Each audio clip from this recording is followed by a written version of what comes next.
Bəzən irad edirlər ki, xanım dünyaya bağlı olmayan bir şəxsiyyət idi.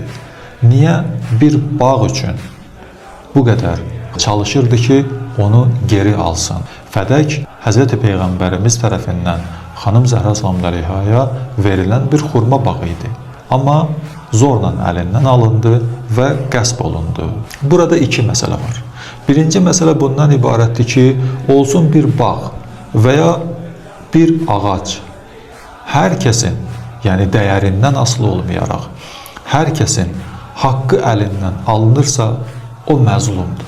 Və hər bir məzlum insanda öz haqqını əldə etmək üçün çalışması onun şərii və dini bir vəzifəsidir. Hər bir insana vacibdir ki, əgər məzlumdursa, zalimdən öz haqqını geri alsın. İkinci məsələ bundan ibarətdir ki, xanım özü, xanım Zəhra sallallahu əleyha, bütün xanımlara və nəinki xanımlara, bütün bəşəriyyətə bir örnək və nümunədir. Cəmiyyət belə şəxslərə baxır və onlara uyğun hərəkət etmək istəyir. Burada bağdan söhbət getmir. Əgər xanım öz haqqını müdafiə etməsəydi, gələcək nəsil, cəmiyyətlər o xanımdan nə örnək götürərdilər? Axı xanım öndərdir. Xanım nümunə götürüləsi bir şəxsiyyətdir. İnsanlar və gələcək nəsil ondan nə örnək götürəcəkdilər?